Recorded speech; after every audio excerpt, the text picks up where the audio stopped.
Australia, a nation of continent-spanning size, from the dazzling coastline to the barren Australian outback, from the northern rainforest to the southern vineyards. But the story of this place goes far beyond its natural landmarks and cosmopolitan cities.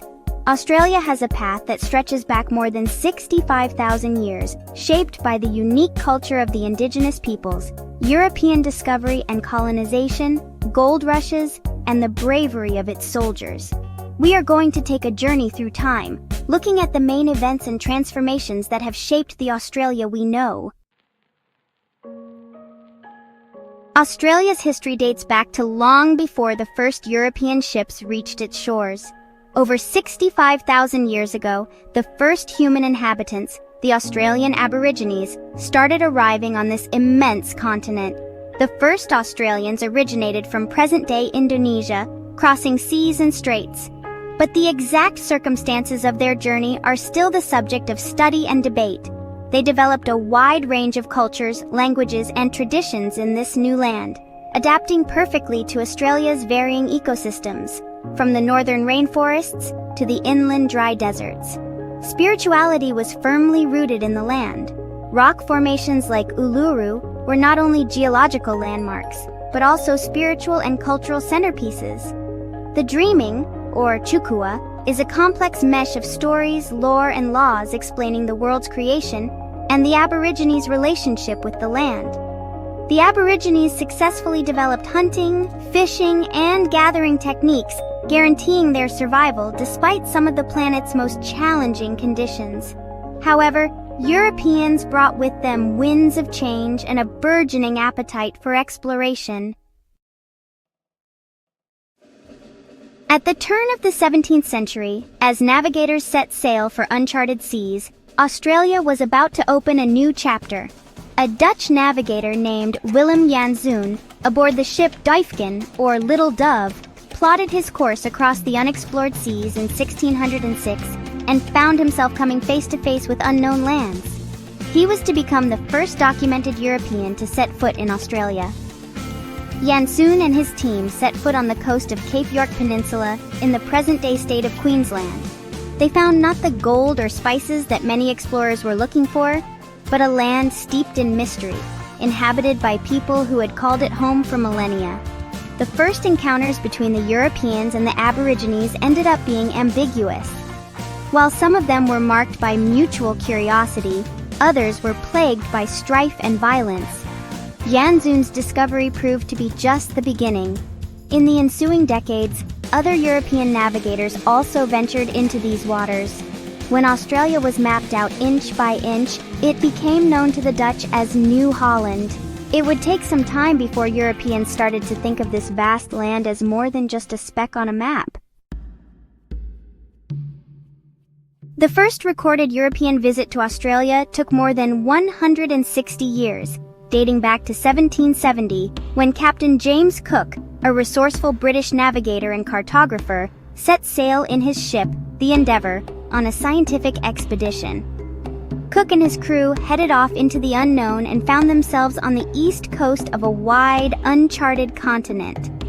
Cook and his crew docked in Botany Bay in April of that year, a spot he chose for the variety of unknown plants that his botanists, Sir Joseph Banks and Daniel Solander, were able to collect. Cook's journals speak of encounters with Aboriginal peoples, the sheer beauty of the land, and the potential he could see in it. Continuing his journey north on August 22nd, he laid formal claim to the east coast in the name of His Majesty, which he called New South Wales. Although the Dutch were the first Europeans to reach Australia, they preferred not to claim the land. This was because, at the time, they already had numerous colonies, several of which had much greater potential for profit than the Australian continent. This meant that the path was clear for English colonization of Australian lands. A fleet of British ships, often referred to as the First Fleet, anchored in Sydney Cove, a natural harbour in the present-day city of Sydney, in 1788. This was not a traditional fleet of settlers looking for fertile land or adventure, but convicts. The decision to transport convicts to Australia was motivated in part by the overcrowding of British jails as a result of the American Revolutionary Wars. Once America became independent, Britain was no longer permitted to send convicts to the American colonies, and Australia appeared as an alternative solution. The New South Wales Penal Colony was officially declared on February 7, 1788 by Captain Arthur Phillip, commander of the First Fleet. He had received clear instructions from the British government to establish a penal colony and lay claim to the land in the name of the British Crown. He encountered numerous challenges, including strained relations with the Aboriginal peoples, food shortages caused by poor soil and insufficient farming experience, as well as trying to maintain order and discipline among the convicts. Over time, more ships arrived, bringing supplies, new convicts, and free settlers. Despite the difficulties, other areas along the coast were gradually explored and colonized, extending the British reach in Australia. As the years went by, the notion of Australia as a penal colony developed. New settlements were established, many of which were not penal colonies, and the population grew through immigration and birth. The practice of sending convicts to Australia eventually came to a halt in the 19th century. While the early British colonies were largely concentrated in Australia's coastal regions, the Australian outback became the setting for many of the most challenging expeditions in the country's history. Many explorers, both European and Australian, set out on journeys to survey the heart of Australia during the 18th and 19th centuries. They were prompted by different motives, such as the pursuit of fertile land, viable transportation routes, scientific curiosity, and just plain adventure. These expeditions encountered numerous challenges: vast deserts with water shortages, such as the Simpson Desert, inaccessible mountain ranges, such as the Flinders Ranges, extreme weather ranging from scorching heat to bitter cold, and the sporadic resistance of Aboriginal peoples who regarded the intrusion into their ancestral lands with distrust or hostility. Most expeditions were ill-prepared for the harshness of the Australian outback. They lacked adequate supplies, local knowledge, and at times, the expertise needed to sail and survive in such challenging environments. The result was a number of expeditions that failed, with explorers lost or killed. These exploration journeys started to fill in the gaps on Australia's maps. They also laid the groundwork for expanding colonization and opening up new transport and communication routes, connecting the interior to the rest of the continent. Australia experienced one of its greatest gold fever outbreaks in the early 1850s. The gold discoveries in New South Wales and soon afterwards, Victoria unleashed a frenzy that would deeply transform the continent demographically and socio-economically. Word of these discoveries spread quickly, luring tens of thousands of people both from the continent itself and from as far away as China, North America, and Europe. The ensuing immigration wave had a huge impact. Australia's population more than tripled in just a few years. Cities like Melbourne grew exponentially, with infrastructure and services rapidly being developed to cater to the growing population. Makeshift settlements littered the landscape as people dug and sifted in search of their fortune. But the gold rush also introduced tensions and challenges. Competing for land and wealth often ended in conflict.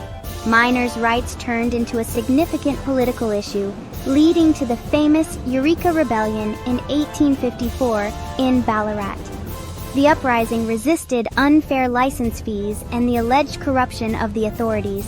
Despite having been quickly suppressed, many see it as a crucial moment in Australia's progress towards democracy. A large population of Chinese miners, enticed by the prospect of wealth, also led to racial tensions. Many encountered discrimination and hostility, and on some occasions this escalated into outright violence. Throughout the second half of the 19th century, the Australian continent was split into several independent British colonies, each with its own government and legislative system.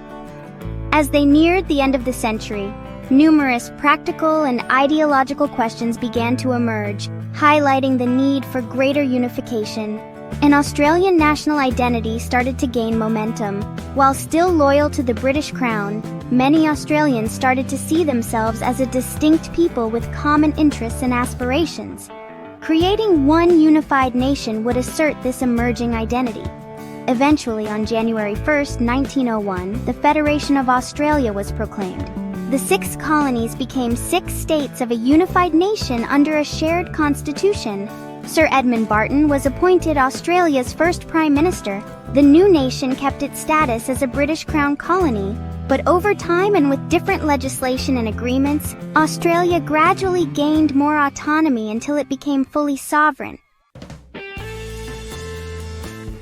As World War I broke out in 1914, Australia, still strongly tied to the British Empire, was quick to commit itself to supporting Great Britain and its allies.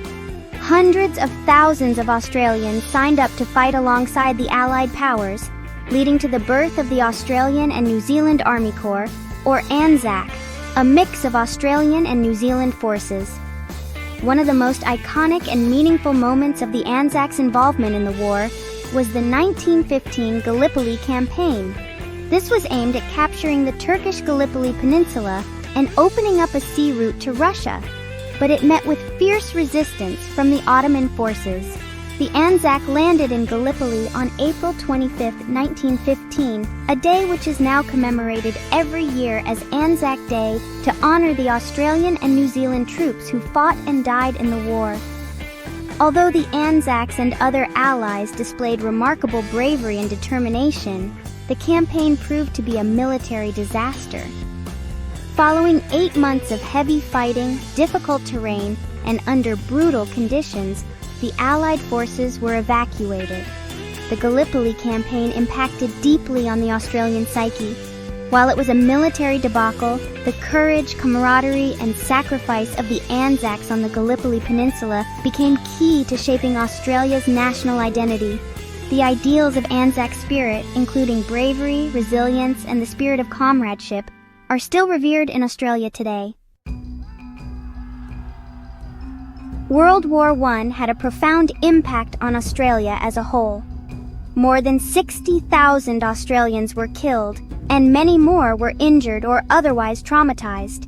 But it would not be long before the Second World War broke out, and Australia again pledged its support to the Allies. At first, supporting British operations in Europe and Africa. With the expansion of the Japanese Empire in Southeast Asia and the Pacific, the threat to Australia itself became imminent. The focus of Australia's military contribution quickly changed from the European theater to the Pacific. Australia was most at risk on February 19, 1942, when the northern city of Darwin came under devastating air attack from Japanese forces. More than 240 Japanese planes were involved in the attack, leading to the deaths of more than 240 people and the widespread destruction of infrastructure, including ships, buildings, and airports. This was the first and biggest direct attack on Australian territory, and over the following months, other locations along Australia's northern coast were attacked. The bombing of Darwin was a vicious reminder of the reality of war and the threat that Japan posed to Australia.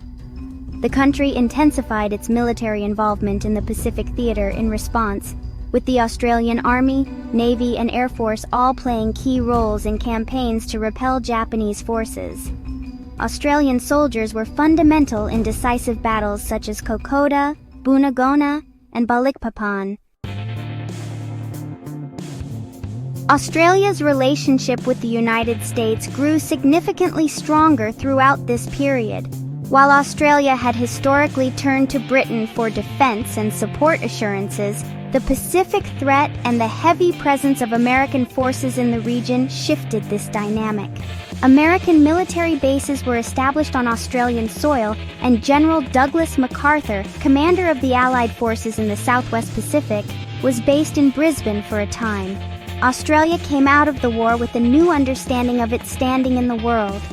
The traditional dependence on Great Britain started to wane, but there was still an open wound in Australian society.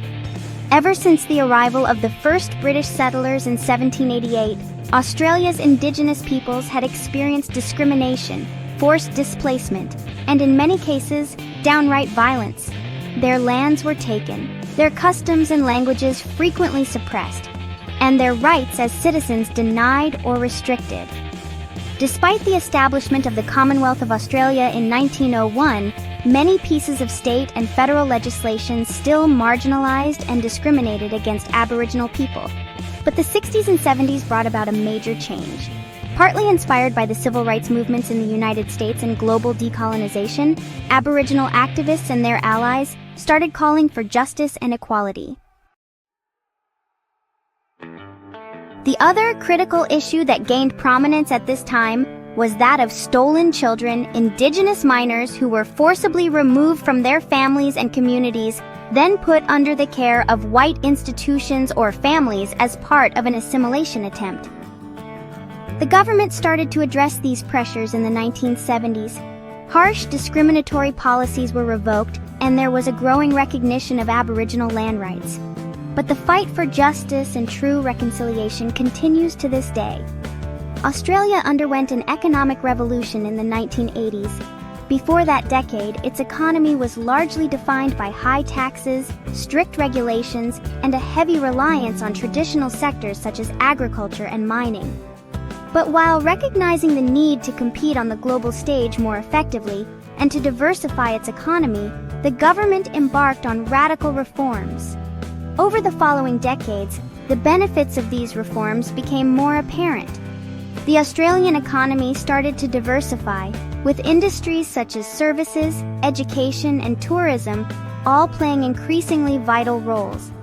Australia also started to establish stronger economic ties with Asia, especially with China, which was to become its main trading partner. In the 1980s, Australia's economic makeover opened the door to a period of unparalleled growth and diversification. Now, the country is not only a Pacific economic powerhouse but also an influential player on the global economic stage,